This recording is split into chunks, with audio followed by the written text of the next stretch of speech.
É muito comum golpes praticados contra os correntistas.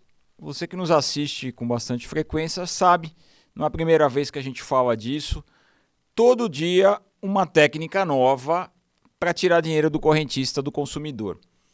E aí a pergunta que fica, o que os bancos têm feito, o que o sistema financeiro tem feito para evitar, para diminuir essa quantidade tremenda de golpes que causam todo tipo de prejuízo, prejuízo material, prejuízo moral. É importante a gente dizer como é que o Poder Judiciário tem se comportado diante dessa avalanche de problemas. Partindo do pressuposto que os bancos têm uma relação de consumo em relação ao cidadão brasileiro, em relação às empresas, a responsabilidade dos bancos é objetiva.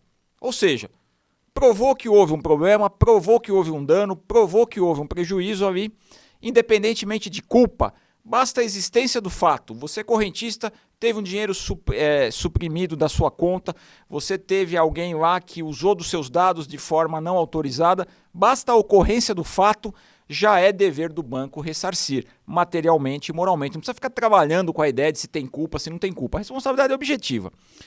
E o STJ, que é o Superior Tribunal de Justiça, ele já definiu em vários recursos que apenas duas coisas precisamos saber. A primeira delas é que a responsabilidade é objetiva e se o banco tem o dever de verificar e impedir que essas fraudes aconteçam. E os julgamentos do STJ têm sido nesse sentido. Eles trabalham com a questão da integridade psíquico-física do consumidor, especialmente, e a integridade do seu patrimônio. Diante do caso em concreto, então, os juízes vão analisar. Normalmente, quando está ali, você tem uma comprovação de que não foi você que fez a operação. Quando você tem a comprovação de que aquilo é totalmente atípico, operações atípicas, valores que não são comuns ao seu dia a dia, você consegue, muitas vezes administrativamente, através de um requerimento nos sites dos bancos, ou através de um advogado de confiança, administrativamente resolve isso e o banco estorna. Mas tem sido muito frequente a recusa. E o banco, então, paga para ver e você tem que bater as portas do judiciário. Então, a gente tem normalmente assegurados, os advogados têm normalmente assegurado o ganho de causa. É bem verdade que causa todo um tumulto. Muitas vezes o dinheiro que sai da sua conta era o dinheiro para pagar uma despesa, pagar um financiamento, ajudar uma familiar ali necessitado para sua necessidade básica e você vê ali e você se vê com aquele dinheiro apropriado por estelionatários, por ladrões, por bandidos que vilipendiam, que violam os sistemas bancários.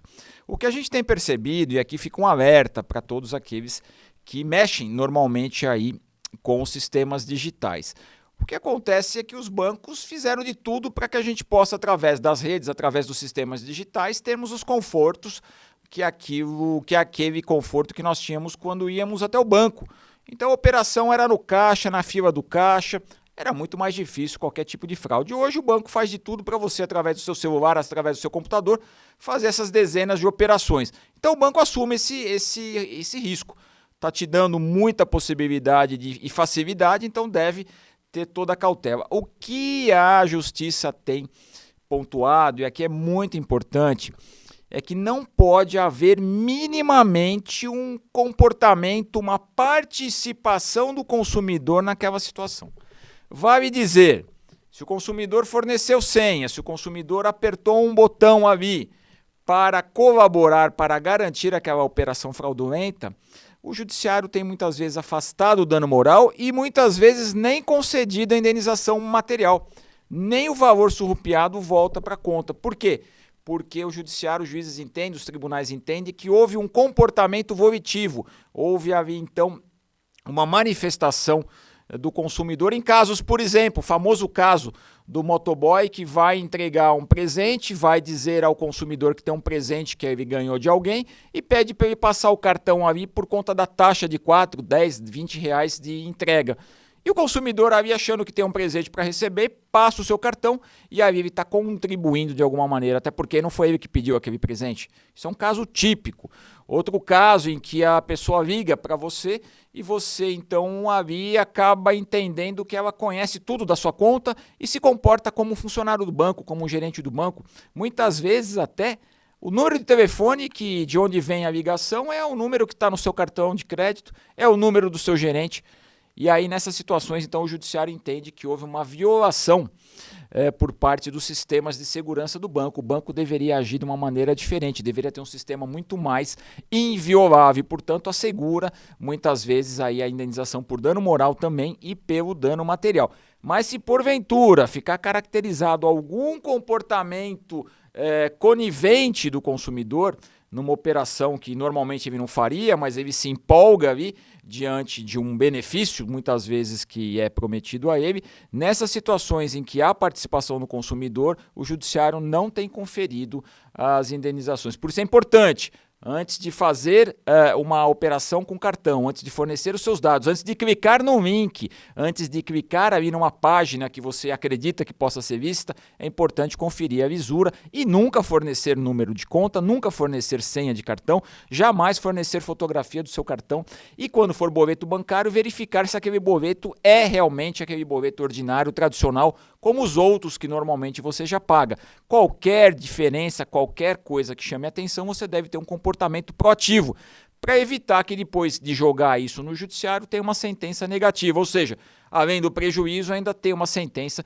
que vá contra os seus interesses. Mas via de regra a responsabilidade é objetivo, o banco tem que indenizar, por quê? Porque o banco deveria ter todas as cautelas, especialmente no mundo digital, porque faz parte do risco, é do negócio dele assegurar, propiciar aí benefícios para o consumidor e, portanto, se fornece benefícios, tem que conceder de uma maneira muito segura.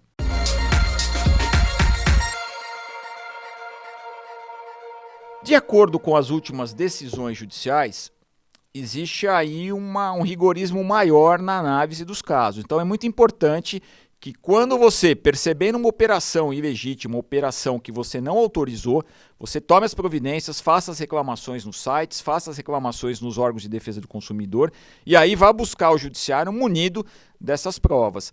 Jamais forneça senha, jamais forneça qualquer tipo de informação, ainda que o interlocutor se comporte ou se demonstre ali representar a instituição financeira, porque a gente já sabe disso, os bancos têm noticiado, os jornais têm noticiado, eles estão violando todos os sistemas de segurança de telefonia, estão conseguindo se fazer passar muitas vezes pelos funcionários, pelos gerentes que administram a sua conta. Então, diante desse comportamento, diante dessa situação absolutamente improvável que nós estamos vivenciando hoje, todo cuidado é pouco. Se bater as portas do judiciário, a chance de êxito é grande, desde que você não tenha tido nenhuma participação, nenhuma conivência, nenhum ato proativo que possa ter colaborado com aquela fraude, com aquele comportamento do estelionatário, do bandido. Essa é a dica de hoje.